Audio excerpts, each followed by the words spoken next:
Assalamualaikum warahmatullahi wabarakatuh.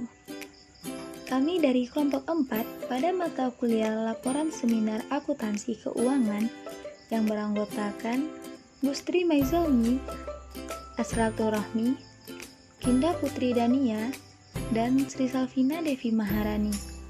Pada video kali ini, kami akan membahas sebuah artikel yang berjudul IFRS for SMEs, yaitu IFRS untuk UKM, yang ditulis oleh Paul Pachter. Nah, pertama-tama saya akan membahas dulu yaitu mengenai IFRS untuk UKM. Pelaporan keuangan yang baik membuat investasi dan pinjaman lebih efisien. Standar pelaporan keuangan historis dikembangkan oleh masing-masing negara secara individual. Kadang-kadang ditetapkan oleh pemerintah, dalam kasus lain oleh profesi akuntan, dan dalam kasus lain oleh Dewan Independen.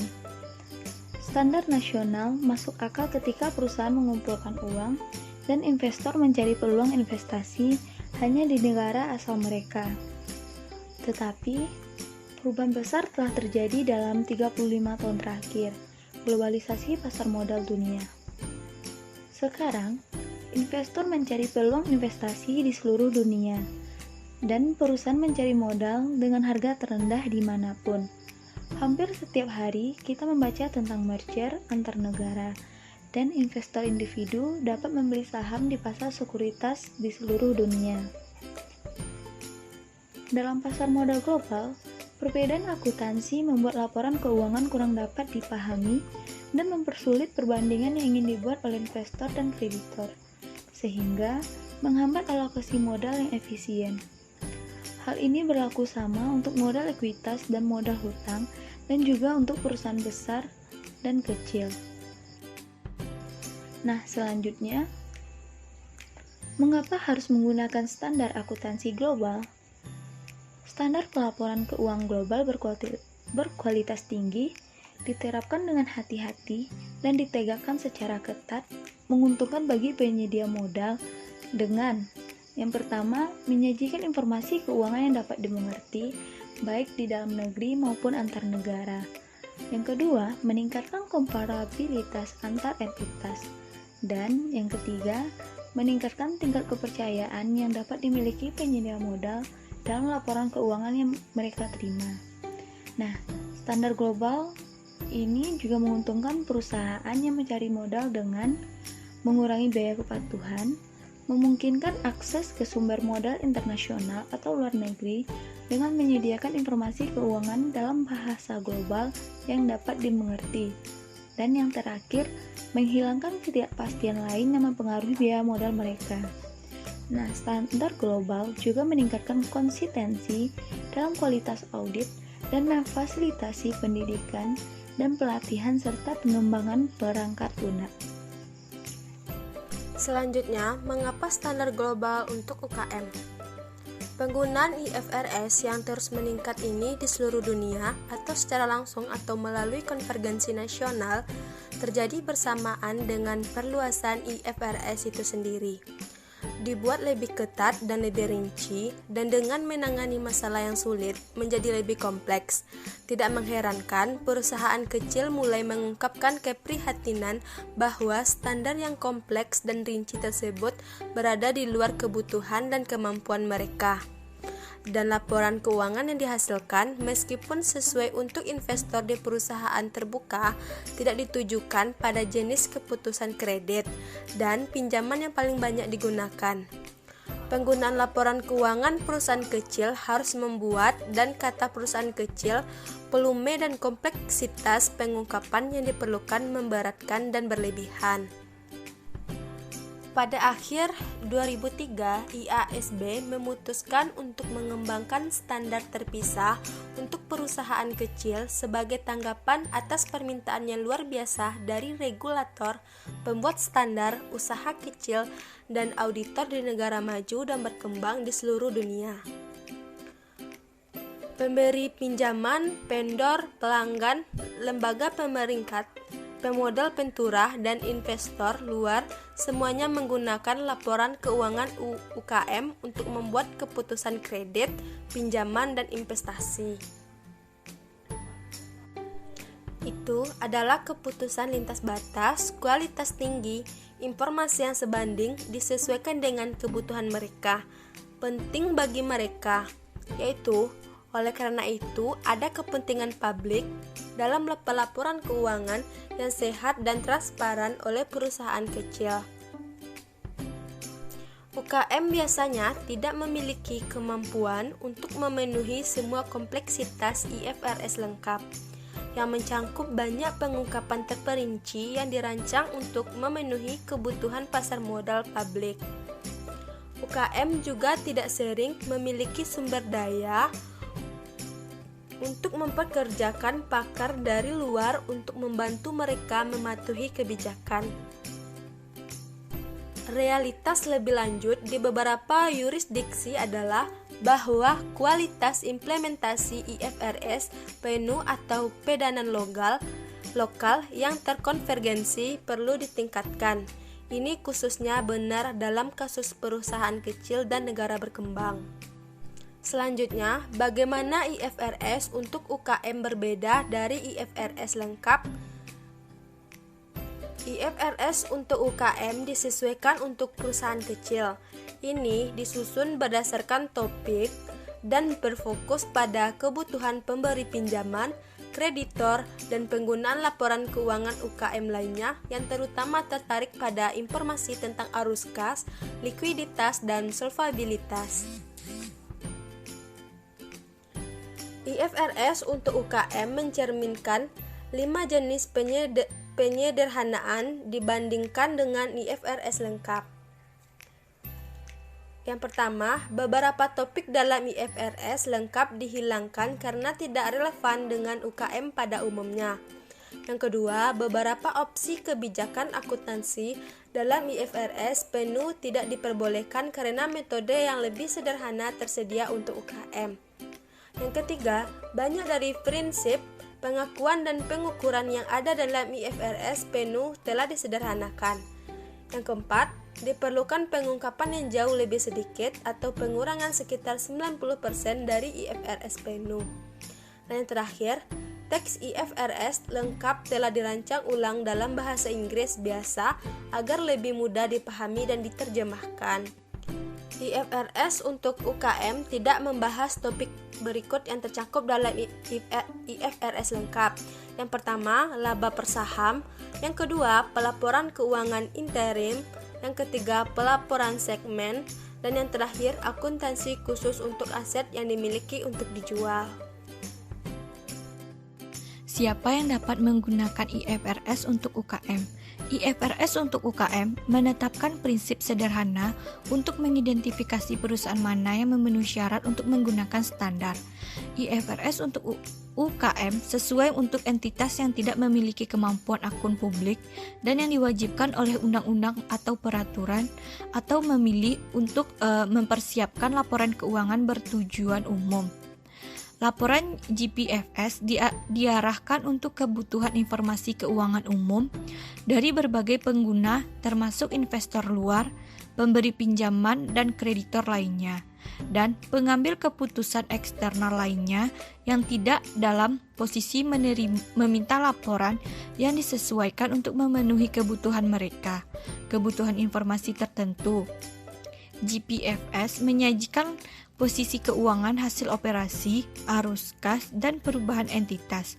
Auditor independen dapat menyatakan pendapat tentang apakah GPFS menyajikan secara adil posisi keuangan, hasil operasi, dan arus kas entitas pelapor. GPFS ditunjukkan untuk pengguna laporan keuangan yang berada di luar perusahaan. Meskipun manajer pemilik UKM hampir pasti akan menemukan informasi dalam IFRS untuk laporan keuangan UKM berguna. Mereka bukan audiens utama yang dimaksudkan untuk laporan keuangan tersebut. Baik IFRS lengkap maupun IFRS untuk UKM tidak dirancang untuk memberikan jenis informasi akuntansi manajemen yang dibutuhkan pemilik dan manajer kunci untuk menjalankan bisnis mereka. Oleh karena itu, secara sederhana, setiap perusahaan swasta yang bukan lembaga keuangan memenuhi syarat untuk menggunakan standar sejauh menyangkut IASB.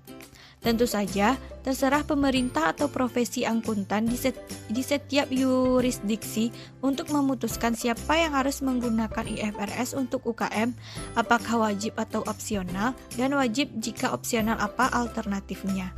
Dalam memutuskan entitas mana yang harus diwajibkan atau diizinkan untuk menggunakan IFRS untuk UKM, penilaian dapat memilih untuk menentukan kriteria ukuran yang terukur. Demikian pula, yurisdiksi dapat memutuskan bahwa kategori entitas tertentu diharuskan menggunakan IFRS penuh daripada IFRS untuk UKM. Misalnya, entitas yang secara ekonomi signifikan di negara tersebut, entitas yang merupakan utilitas publik atau yang melakukan layanan publik esensial, atau entitas yang merupakan anak perusahaan dari perusahaan induk yang menggunakan IFRS penuh. Manfaat adopsi IFRS untuk UKM. Manfaat lain dari IFRS untuk UKM meliputi yang pertama, peningkatan komparabilitas dengan perusahaan lain di yurisdiksi yang sama dalam lintas batas. Yang kedua, peningkatan kualitas pelaporan dibandingkan dengan banyak GAAP nasional yang ada untuk UKM. Nah, yang ketiga, pengurangan bebas untuk entitas di yurisdiksi di mana IFRS penuh atau GAAP nasional penuh sekarang diperlukan. Kesesuaian IFRS untuk UKM untuk entitas mikro. Menurut artikel yang kami baca mengatakan bahwa IFRS untuk UKM cocok untuk entitas apapun tanpa akuntabilitas publik atau terlepas dari ukurannya yang diwajibkan oleh hukum atau peraturan, atau memilih untuk menyiapkan laporan keuangan bertujuan umum atau GPFS. GPFS memberikan informasi kepada pemberi pinjaman, kreditor, investor, dan pengguna laporan keuangan lainnya yang berada di luar perusahaan. Mereka membantu mewujudkan alokasi dan penetapan harga modal yang efisien dalam suatu perekonomian. Bukan IASB yang mengamanatkan perusahaan mana yang harus menyiapkan GPFS. Keputusan tersebut dibuat oleh anggota DPRD dan pembuat peraturan berdasarkan penilaian mereka terhadap kepentingan publik dalam menyediakan informasi keuangan yang baik yang dapat digunakan untuk keputusan investasi, pinjaman dan kredit yang baik untuk kepentingan pembangunan ekonomi. Entitas mikro adalah perusahaan swasta kecil. Baiklah, selanjutnya saya akan menjelaskan tentang penggunaan IFRS untuk UKM di negara berkembang. Terkait dengan masalah kesesuaiannya di negara berkembang, seperti yang pertama, di banyak negara berkembang, IFRS penuh didorong ke semua entitas kecil melalui adopsi atau konvergensi nasional. Yang kedua, pelatihan dan penegakan IFRS penuh dan setara nasional tidak memadai. Ketiga, IFRS untuk UKM adalah solusi yang kurang kompleks yang disesuaikan untuk memenuhi kebutuhan pemberi pinjaman dan kreditor yang memberikan modal kepada UKM. Yang keempat, pengukuran nilai wajar berdasarkan IFRS penuh merupakan perhatian khusus di negara berkembang. IFRS untuk UKM membutuhkan pengukuran nilai wajar yang jauh lebih sedikit daripada IFRS penuh. Pelaporan keuangan yang lebih baik harus meningkatkan kemampuan perusahaan kecil di negara berkembang untuk mendapatkan akses keuangan. Dengan mengarahkan pada bisnis yang lebih sukses, lebih banyak penciptaan lapangan kerja dan mengurangi kemiskinan. Selanjutnya, penggunaan IFRS untuk UKM oleh entitas nirlaba dan UKM milik pemerintah. UKM nirlaba atau UKM milik pemerintah yang sedang mempertimbangkan untuk menggunakan IFRS untuk UKM harus mengingat bahwa standar tersebut tidak memberikan panduan khusus tentang bagaimana menerapkan prinsip-prinsip tersebut pada beberapa masalah yang penting bagi organisasi mereka. Pelaporan keuangan masalah-masalah ini seperti Pertama, pengakuan pendapatan dari kontribusi terbatas. Selanjutnya, mengakui pendapatan dari penilaian dan pembayaran pajak. Selanjutnya, menyajikan pernyataan operasi. Dan yang terakhir yaitu mengenali dan mengukur penurunan nilai dan konsumsi beberapa aset seperti koleksi museum, taman, dan infrastruktur publik. Nah, untuk selanjutnya yaitu kesimpulan dari artikel ini adalah laporan keuangan bertujuan untuk UKM digunakan dalam membuat keputusan pendanaan oleh pemberi pinjaman, vendor, pelanggan, pemodal ventura, dan investor luar lainnya, serta oleh lembaga pemeringkat, pemerintah, dan pihak lain di luar entitas. Itulah sebabnya mengapa ada kepentingan publik dalam pelaporan keuangan yang sehat dan transparan oleh perusahaan kecil dan ada imbalan bagi perusahaan kecil untuk peningkatan akses ke modal. Nah, IASB menerbitkan IFRS untuk UKM dengan keyakinan bahwa hal itu akan menghasilkan kualitas pelaporan yang lebih baik oleh perusahaan kecil tanpa beban yang berlebihan, memenuhi kebutuhan pemberi pinjaman dan pemberi pinjaman, dan dipahami lintas batas. Jika penyedia modal memahami dan percaya bahwa angka-angka keuangan kemampuan UKM untuk mendapatkan modal yang dibutuhkannya meningkatkan dan biaya modal berkurang. Selain itu, apabila pelanggan, pemasok, dan lainnya lebih percaya diri untuk berbisnis dengan UKM, maka akan berdampak positif bagi operasional perusahaan. Pada akhirnya, hal ini akan memberikan manfaat secara keseluruhan bagi perekonomian yang tempat UKM tersebut beroperasi. Nah, demikianlah penjelasan artikel dari kelompok kami. Semoga dapat dipahami dan bermanfaat bagi kita semua. Saya akhiri dengan wabillahi taufik walhidayah. Wassalamualaikum warahmatullahi wabarakatuh.